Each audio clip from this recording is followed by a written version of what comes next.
Morning friends, GST platform के YouTube channel में आप सभी का स्वागत है। जी हाँ फ्रेंड्स, जीएसटी पोर्टल के अंदर जो ई वे बिल के लिए ब्लॉकिंग स्टेटस होता है उसको चेंज करने के लिए या फिर अनब्लॉक करने के लिए एक काफी बड़ा अपडेट जो है वो जीएसटी पोर्टल के अंदर निकल के आया है। पहले जो प्रोसेस था, जो हमारा जीएसटी ई वे बिल ब्लॉक हो जाया करता था रिटर्न नहीं फाइल करने की वजह से, उसके लिए ई वे बिल पोर्टल के बजाय अब जीएसटी पोर्टल पे आपको एक एप्लीकेशन जो है वो फाइल करना होगा। क्या है पूरी इंफॉर्मेशन आज की वीडियो में मैं आपके साथ डिस्कस करूंगा। वीडियो स्टार्ट करने से पहले आपके लिए एक जरूरी इंफॉर्मेशन यह है कि 29 नवंबर यानी कि कल हमारा जो है ऑनलाइन वेबिनार ऑर्गेनाइज किया गया है। इस वेबिनार के अंदर जो क्यूआरएमपी स्कीम है और आईएफएफ फैसिलिटी यानी कि new GST return filing process के बारे में बताया जाएगा। अगर आपने अभी तक रजिस्ट्रेशन नहीं कराया है तो कुछ घंटे रह गए हैं रजिस्ट्रेशन क्लोज होने में। आप इन नंबर्स पे कॉल करके अपना रजिस्ट्रेशन करा सकते हैं। 11 बजे से 2 बजे तक ये सेशन जो है वो चलेगा। अब देखिए, जो हमारा जीएसटी पोर्टल है उसके अंदर एडवाइजरी सेक्शन में अगर आप देखेंगे तो online filing of application EWB05 by the tax payer for unblocking of E way bill generation facility की बात यहाँ की गई है। अगर यहाँ पर आप ओपन करेंगे तो यहाँ पे इनका प्रोसेस बताया गया है कि किस तरीके से आप एप्लीकेशन जो है वो फाइल करेंगे। मैं आपको प्रैक्टिकली दिखा देता हूं। जीएसटी पोर्टल पे आप यहां पर लॉगिन कर लेंगे। जिसका भी जीएसटी का ई वे बिल अनब्लॉक करना है उसका लॉगिन करेंगे और लॉगिन करने के बाद सर्विसेज टैब में जाना है। सर्विसेज टैब में सर्विसेज यूजर सर्विसेज के अंदर माय एप्लीकेशंस के लिंक को आप क्लिक करेंगे तो यहां पर आपके पास एप्लीकेशंस ओपन होते हैं। यहां पर एप्लीकेशंस के अंदर सबसे लास्ट में आपको दिखेगा application for unblocking of E way bill. इस एप्लीकेशन को आप यूज करेंगे और न्यू एप्लीकेशन करके अनब्लॉक का रिक्वेस्ट जो है वो आप फाइल कर सकते हैं along with the required documents. अभी यहाँ फिलहाल दिखाया गया है you are already allowed to generate the E way bill, क्योंकि 1 दिसंबर के बाद जो है रूल्स को इंप्लीमेंट किया जाएगा blocking of E way bill के लिए। तो ये जो फैसिलिटी है आपको प्रोवाइड कर दी गई है 28 नवंबर से। तो 1 दिसंबर से जिसका भी ई वे बिल ब्लॉक हो जाएगा उसको अनब्लॉक करने के लिए आपको इस फैसिलिटी का यूज करना है। पहले जो फैसिलिटी अवेलेबल थी वो थी ई वे बिल पोर्टल के अंदर सर्च के अंदर जाने के बाद अपडेट ब्लॉक स्टेटस में। तो ये फैसिलिटी यहां से अब हटा दी जाएगी विद इफेक्ट फ्रॉम 1 दिसंबर 2020। तो ये काफी बड़ा अपडेट है जो कि ई वे बिल से रिलेटेड अनब्लॉकिंग के लिए निकल के आया है। यहां पर आप देखेंगे तो इन्होंने चीजें बता रखी हैं कि रूल 138E जहां पर पार्ट ए के अंदर डिटेल्स को फर्निश के लिए आपको रेस्ट्रिक्शन किया जाता है। अगर आप 138E के clause A and clause B के अंदर यानी कि जीएसटीआर 3B और CMP 08 for regular taxpayers 3B and for composition taxpayers CMP 08 दो या उससे ज्यादा टैक्स पीरियड्स के लिए फाइल नहीं करते हैं।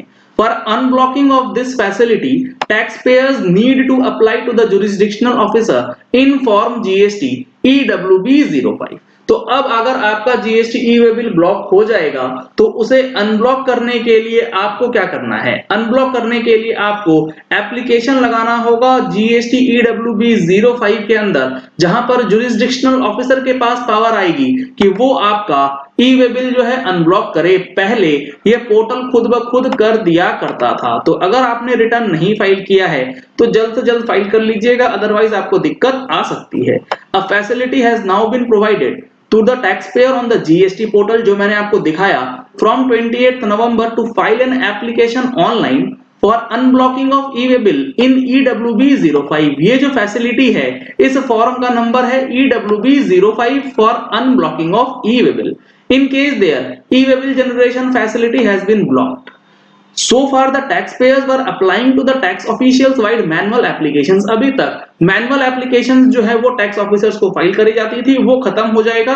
अब ऑनलाइन आपको एप्लीकेशन डालना है। Unblocking of E way bill facility on GST portal a tax payer need to. यहां पर इन्होंने स्टेप्स बता रखा है जो मैंने आपको प्रैक्टिकली दिखाया है। लॉगिन करने के बाद सर्विसेज टैब में यूजर सर्विसेज के अंदर माय एप्लीकेशंस में जाना है। माय एप्लीकेशंस के अंदर application for unblocking of E way bill का जो लिस्ट है ड्रॉप डाउन अंदर वो डालना है और न्यू एप्लीकेशन पे क्लिक करेंगे तो EWB05 का एप्लीकेशन खुलेगा जिसके अंदर आप डेटा सबमिट कर सकते हैं अलोंग विद 4 डॉक्यूमेंट्स। इस एप्लीकेशन के साथ मैक्सिमम आप 4 डॉक्यूमेंट्स जो है वो अपलोड कर सकते हैं। The application so filed is populated to the dashboard of the jurisdictional tax official। जैसे ही आप ये एप्लीकेशन डालेंगे आपके जुरिस्डिक्शनल टैक्स ऑफिसर के पास उसके डैशबोर्ड में ये डेटा जो है रिफ्लेक्ट करेगा, ये एप्लीकेशन जो है वो रिफ्लेक्ट हो जाएगा।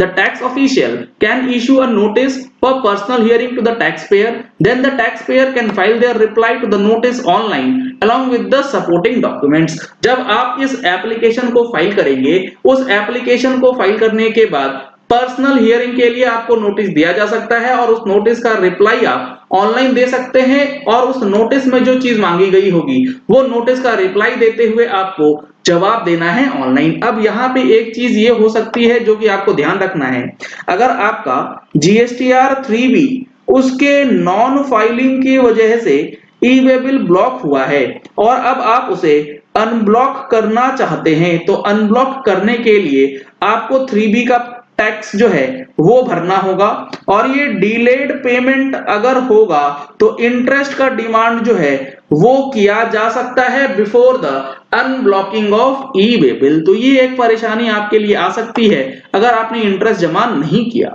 At conclusion of the proceedings, the tax officer can issue an order in EWB 06। सारी चीजों को देखने के बाद, जांचने के बाद EWB 06 में ऑर्डर आएगा जो कि अनब्लॉक करेगा आपके ई-वे-बिल को। Approving the taxpayer application for unblocking the e-way-bill facility, after which their e-way-bill facility will be restored। और उसके बाद ही आप ई-वे-बिल जो है वो जनरेट कर पाएंगे। If the tax officer rejects the taxpayer application void order EWB 06। अब ये जो एप्लीकेशन लगेगा या तो ये रिजेक्ट हो जाएगा या अप्रूव हो जाएगा। अगर ये रिजेक्ट हो जाता है और इसमें EWB 06 हो जाता है जिसके अंदर रिजेक्शन के कारण बताए गए हैं, तो आपको अपनी रिटर्न्स जो हैं GSTR 3B और CMP 08 एज द केस में भी फाइल करना होगा और फाइलिंग करने के बाद एप्लीकेशन दोबारा से लगाना होगा सेम मैनर के अंदर।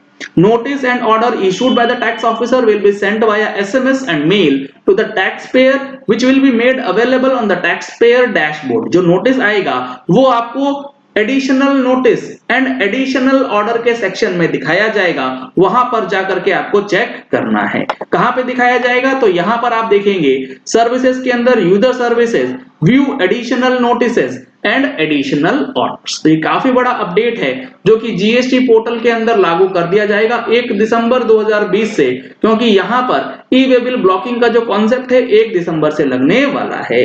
चलिए इस वीडियो को यही एंड करते हैं। आशा करते हैं कि आपको ये वीडियो पसंद आया होगा। अगर आपको ये वीडियो पसंद आया तो इस वीडियो को लाइक और शेयर करना मत भूलिएगा ताकि मैक्सिमम लोगों तक ये इन्फॉर्मेशन पहुंच जाए कि जीएसटी के अंदर जो ई-वे-बिल है उसको अनब्लॉक करने का नया प्रोसेस क्या होगा। अगर आपने हमारी मंथली टैक्स मैगजीन अभी तक सब्सक्राइब नहीं कराई है तो सब्सक्रिप्शन के लिए आपको नंबर्स स्क्रीन पे दिए गए हैं, इन नंबर्स पे कॉल करके आप सब्सक्रिप्शन ले सकते हैं।